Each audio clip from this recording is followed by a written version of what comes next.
ಅಂದರೆ ಈಗ ಮುಖ್ಯಮಂತ್ರಿ ಸಿದ್ದರಾಮಯ್ಯನವರು ಕಂಪ್ಲೀಟ್ ಜವಾಬ್ದಾರಿಯನ್ನು ಹೈಕಮಾಂಡ್ ಹೆಗಲಿಗೆ ಹಾಕಿದ್ದಾರೆ. ಪವರ್ ಶೇರ್ಗೆ ಸಂಪುಟ ಪುನರ್ರಚನೆ ಗುನ್ನ ಕೊಡ್ತಾ ಇದ್ದಾರಾ? ಪವರ್ ಶೇರ್ ನೀವು ಅವ್ರ ಹಂಗಂದ್ರೆ ಸಂಪುಟ ಪುನರ್ರಚನೆ ತೀವ್ರ ಅನ್ನೋದು. ಹೈಕಮಾಂಡ್ ಅಂಗಳಕ್ಕೆ ಚೆಂಡೆ ಎಸೆದಿದ್ದಾರೆ ಸಿದ್ದರಾಮಯ್ಯ. ಅಸಲಿಯತ್ತೇನು? ಸಿದ್ದರಾಮಯ್ಯನವರ ಒಳಮರ್ಮ ಏನು? ಮೈಸೂರಿನಲ್ಲೇ ಗುಡುಗಿದ್ಯಾಕೆ? ಹೀಗೆಲ್ಲ ಪ್ರಶ್ನೆಗಳು ಉದ್ಭವ ಆಗುತ್ತೆ. ನವೆಂಬರ್ 15ರ ಬಳಿಕ ಸಂಪುಟ ಪುನರ್ರಚನೆಯ ಕ್ಲೇಮ್ ಅಂತೆ. 15ಕ್ಕೂ ಹೆಚ್ಚು ಸಚಿವರು ಔಟ್. ಸಿದ್ದರಾಮಯ್ಯನವರ ಲೆಕ್ಕಾಚಾರ ಏನು? ಪುನರ್ರಚನೆಗೆ ಅನುಮತಿ ಕೇಳ್ತಾರಾ? ಪವರ್ ಶೇರ್ಗಷ್ಟೇ ಮಾತುಕತೆ ಸೀಮಿತವಾಗುತ್ತಾ? ಆಮೇಲೆ ಸಿದ್ದರಾಮಯ್ಯ ಟೀಮ್ನಿಂದ OM ಅಂದರೆ OBC ಮುಸ್ಲಿಂ ರಿಪೋರ್ಟ್. ಸಿದ್ದರಾಮಯ್ಯ ಅವರಿಂದ ಕ್ಯಾಸ್ಟ್ ಕಾಂಬಿನೇಷನ್ ಸಂಪುಟ ಪುನರ್ರಚನೆಯ ಕ್ಲೈಮ್ ಮಾಡ್ತಾರೆ.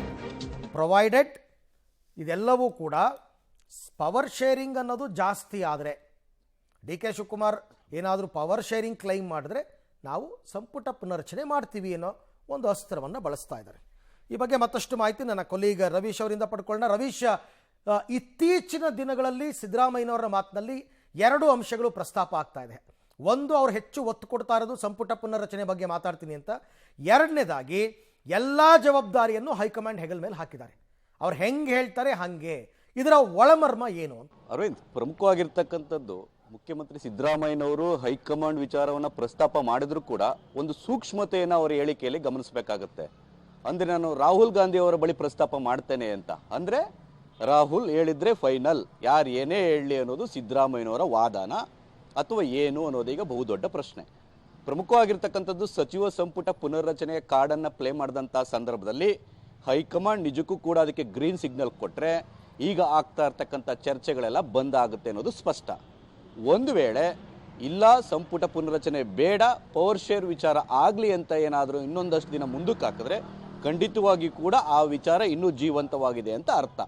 ಹಾಗಾಗಿ ನವೆಂಬರ್ 15ರ ನಂತರ ಇವರು ಕ್ಲೈಮ್ ಮಾಡಿದ್ರು ಕೂಡ ಕಾಂಗ್ರೆಸ್ನ ಹೈಕಮಾಂಡ್ನಿಂದ ಉತ್ತರ ಸಿಗುವಂಥದ್ದು ನವೆಂಬರ್ ಕಡೆ ವಾರದಲ್ಲಿ ಅಂತಲೂ ಕೂಡ ಹೇಳಲಾಗ್ತದೆ.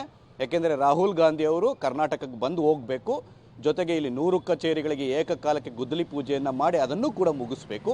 ಅದಾದ ಬಳಿಕ ಈ ಪ್ರಕ್ರಿಯೆಗಳು ಶುರುವಾಗುತ್ತೆ ಅನ್ನೋದು ಕಾಂಗ್ರೆಸ್ನೊಳಗೆ ಇರತಕ್ಕಂಥ ಬೇರೆ ಬೇರೆ ರೀತಿಯ ಚರ್ಚೆಗಳು. ಆದರೆ ಮುಖ್ಯಮಂತ್ರಿ ಸಿದ್ದರಾಮಯ್ಯರು ಒಂದು ಸ್ಪಷ್ಟಪಡಿಸಿದ್ದಾರೆ. ಅಂದರೆ ಈ ಕಡೆ ಇಲ್ಲ ಅಂತಲೂ ಹೇಳಿಲ್ಲ, ಇಲ್ಲಿ ಕಡೆ ಆಗುತ್ತೆ ಅಂತಲೂ ಹೇಳಿಲ್ಲ. ಅಂದರೆ ನಿಮ್ಗೆ ಹೈಕಮಾಂಡ್ ಹೇಳಿದೆಯಾ, ಯಾರ್ಯಾರೋ ಮಾತಾಡ್ತಾರೆ ಅನ್ನೋ ಮಾತುಗಳನ್ನು ಹೇಳಿದ್ದಾರೆ. ಅಂದರೆ ಯಾರ ಮಾತಿಗೂ ಬೆಲೆ ಇಲ್ಲ, ಯಾರೇ ಕೂಗಾಡಲಿ ಯಾರೇ ಹೋರಾಡಲಿ, ಆದರೆ ಕಾಂಗ್ರೆಸ್ನ ಹೈಕಮಾಂಡ್ ಹೇಳಲೇಬೇಕು ಅನ್ನೋದು ಸಿದ್ದರಾಮಯ್ಯನವರ ಒಂದು ಸುಳಿವಾಗಿದೆ. ಆ ಕಾರಣಗಳಿಗೋಸ್ಕರವಾಗಿ ಮೈಸೂರಿನಲ್ಲಿ ಇವತ್ತು ಆ ಒಂದು ಹಿಂಟ್ ಕೊಡೋದ್ರ ಮೂಲಕ ಸಣ್ಣ ಗುಟರನ್ನು ಹಾಕಿ ಎಲ್ಲ ಒಂದು ಕಡೆ ವಿರೋಧಿಗಳಿಗೆ ಏನು ಸಂದೇಶವನ್ನು ರವಾನೆ ಮಾಡಬೇಕು ಮಾಡಿದ್ದಾರೆ. ಹಾಗಾಗಿ ನವೆಂಬರ್ 15ರ ನಂತರ ಈ ರೋಚಕ ರಾಜಕಾರಣ ಕಾಂಗ್ರೆಸ್ನೊಳಗಡೆ ದೊಡ್ಡ ಮಟ್ಟದಲ್ಲಿ ಇರುತ್ತೆ. ಹಾಗಾಗಿ ಅದಕ್ಕೆ ಒಂದು ರೀತಿಯಲ್ಲಿ ಪೂರ್ಣ ವಿರಾಮ ಮಾಡುವಂಥ ಕೆಲಸವನ್ನು ಕೆಲಸವನ್ನು ಮಾಡಬೇಕಾಗಿರೋದು ಕಾಂಗ್ರೆಸ್ನ ಹೈಕಮಾಂಡ್. ನವೆಂಬರ್ ಕಡೆ ವಾರದಲ್ಲಿ ಹೇಳುತ್ತೋ ಅಥವಾ ಡಿಸೆಂಬರ್ ಫಸ್ಟ್ ವೀಕಲ್ಲಿ ಹೇಳುತ್ತೋ ಅನ್ನೋದು ಕೂಡ ಕಾದು ನೋಡಬೇಕು. Arvind, right, thank you Ravish ತಮ್ಮ ಎಲ್ಲ ಮಾಹಿತಿಗಾಗಿ.